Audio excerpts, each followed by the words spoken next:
Hi, viewers. This is Matt Leach again, and I wanted to welcome you back to the Cryptocurrency Odyssey show. In 2023, of course, we're going to be watching the markets for crypto and all the facets of this amazing invention. We will still endeavor to give you the positive news about cryptocurrency and the troubling news about cryptocurrency, too. Now, it's been another great week for us here at Cryptocurrency Odyssey. And remember, we just don't promote anything. We just give you the information so you can make an informed decision about cryptocurrency and how it works for you. Now, today's show is about Bitcoin and the new Lightning Network app and how they work together. It'll be an exhilarating experience, we hope, and we want you to be aware of some strategies that you can develop to profit from this and what it could mean to you. So, on with the show. Some market analysts have become convinced that the crypto house is burning down, causing investors and everyone else to vote with their feet and get the heck out. So the movie is over and they're just sprinting to the exit doors due to the fact that there's no confidence left in the cryptocurrency market. And that may or may not be true anymore. Here's what's going on according to Bitcoin.com. The Legislative Assembly of El Salvador approved the Digital Assets Issuance Law. Now, this is a framework that will allow the country to issue crypto related debt instruments. The approved law, which was passed with a majority from President Bukele, has in Congress his majority that serves as a base for the issuance of the long expected volcano bonds. And they've been talking about this for quite a while. Um, El Salvador has taken another step in the way of integrating blockchain technology with the financial operations of the whole state.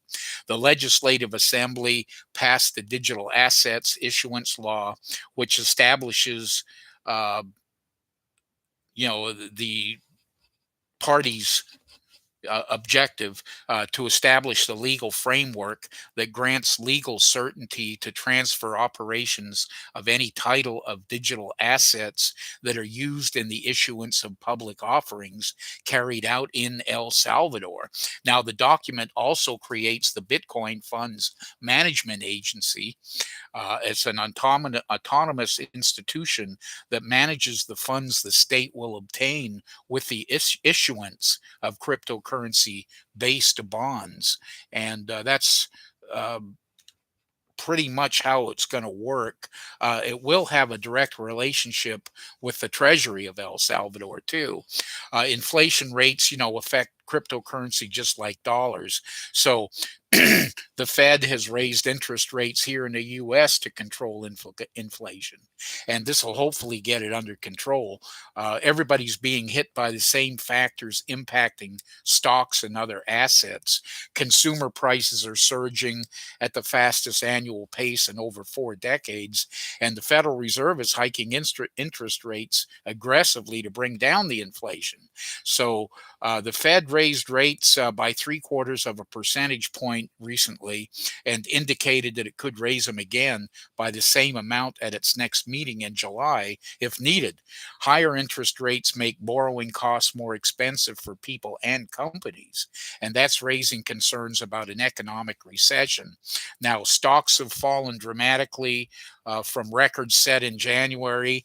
The broad S&P 500 is entering a bear market this week, or that's what they say, and that's why people are losing confidence. Now, the approval of the law in El Salvador, which was introduced in November, comes to serve as a base for the issuance of the long announced volcano bonds, a set of debt instruments that will partially be used to fund the construction of the country's Bitcoin city.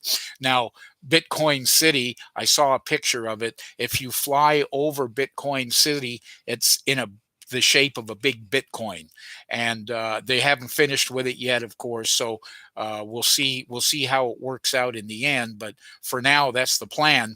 The city, which would be tax free and carbon neutral, would be built with $1 billion coming from the volcano bonds and powered by geothermal energy. So it sounds like a fun place to live to me. The volcano bonds were projected to be issued by El Salvador last year, but the government repeatedly delayed issuance due to the conditions of the cryptocurrency market and the rise of the Ukraine Russia conflict, according to statements made by um, Alejandro Zelaya, the Treasury Minister of the country. However, not all deputies supported the law, as some expressed their dissatisfaction with the way in which it passed.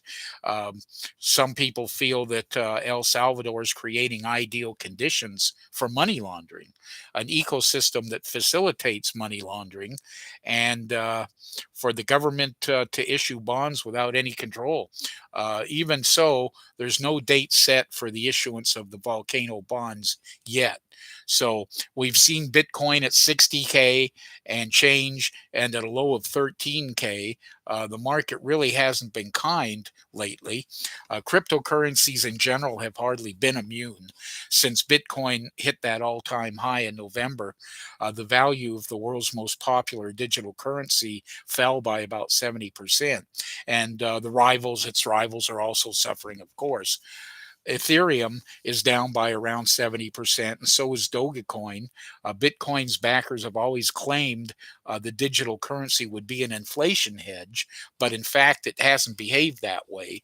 As shares of tech companies have plummeted, so has Bitcoin's value. With this episode, the crash in crypto prices shows that cryptocurrencies are by and large speculative financial assets that are subject to macroeconomic forces, such as changes in interest rates, according to an economics department at Cornell.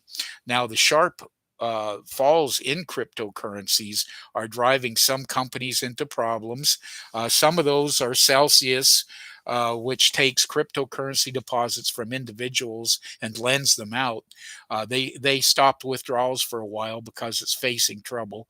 Binance, a cryptocurrency exchange, halted Bitcoin withdrawals for several hours one week. Excuse me. The problems at Celsius are undermining confidence in the broader cryptocurrency space. Just weeks after the collapse of FTX, Terra USD has been a few months back. Crypto companies are responding by reevaluating their plans for the future, which is what you do when you run out of money. Coinbase, a cryptocurrency exchange platform, reduced its staff by about 20%, and so have others just recently reduced their staffs by about 20%. In a memo to staff, the company's CEO said Coinbase grew too quickly, and also we appear to be entering a recession. Some backers of cryptocurrency still believe a crypto winter could lead to a crypto spring. In the past, deep downturns have led to strong rebounds. But according to some Bitcoin analysts, the economic landscape is different now, and so is crypto's outlook. In fact, with the Fed continuing to raise rates aggressively and with inflation still high, there's likely to be more pain ahead across all markets. And that's kind of where we're at right now. Before we go, now, I'd like to touch on advances being made with the Lightning Network and Bitcoin. The Lightning Network app is going to help people to buy and sell Bitcoin. It will be an app that works with all platforms. It's still in development. The Bitcoin Lightning Network is a payment protocol built on top of Bitcoin, often referred to as the base layer. Lightning doesn't issue a token or have a blockchain. Instead, Lightning utilizes the Bitcoin Network One currency, Bitcoin, for payments, and its blockchain for final settlement and security. As a simple analogy, you can think of the Lightning Network as being like Venmo and the Bitcoin network as similar to sending a bank wire. Now, the two networks, while related, each have unique use cases. For example, you wouldn't use Venmo to make a down payment on a home. Um, Conversely, using a wire transfer to send a friend your share of an Uber ride would be excessive, not to mention costly.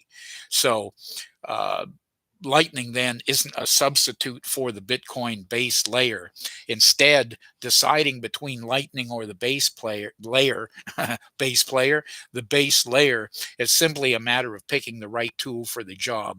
For example, if the task at hand is a small transaction, then the right tool might be payment via Lightning.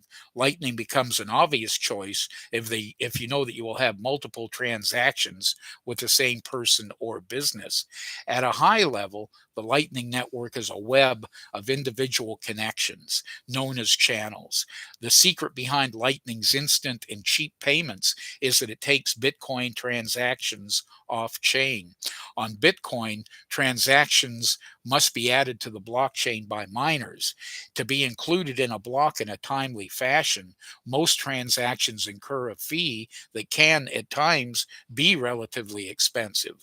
In addition, Bitcoin adds blocks of transactions once every 10 minutes or so on average, with best practices of waiting an hour for transactions to be considered finalized.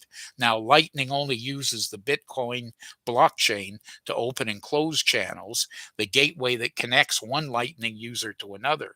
And by doing so, Lightning bypasses the base layer transaction fees and wait times. And that, I guess, that's the best part. It also provides a definitive answer to the question of scalability that has dogged Bitcoin since its inception. Whereas the Bitcoin network can only process about 12 transactions per second with SegWit enabled, Lightning is theoretically capable of billions. Now, that this is an application being developed to be able to use the Lightning Network right from your phone or computer. And the network is promising 1 million Satori for downloading the app. Now, that's roughly $400 for downloading an app.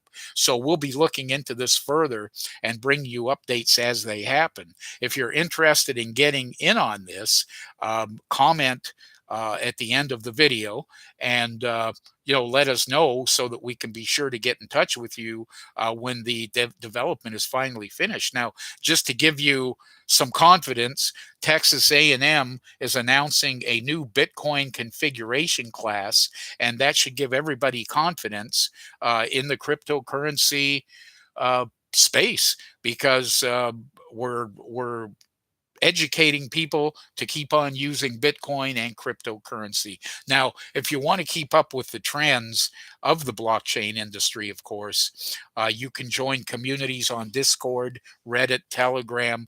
There's just a whole bunch of them. Or you can tune into Cryptocurrency Odyssey for updates on cryptocurrencies. We did a bunch of blockchain metaverse platform videos. So we welcome all suggestions for content too. If you have something you'd like us to review, leave us a comment about it, and we'll take a look at it. Now, that wraps up our show today, and we hope you enjoyed our new show. And we'd love you to tune in next week when we continue to explore the world of cryptocurrency. You can listen to the show again, download the video or the audio on YouTube at Cryptocurrency Odyssey, and bring some of your friends, and everybody subscribe and leave a comment. Then you'll have something to discuss or argue about. Have a great week, and remember, don't take any wooden crypto.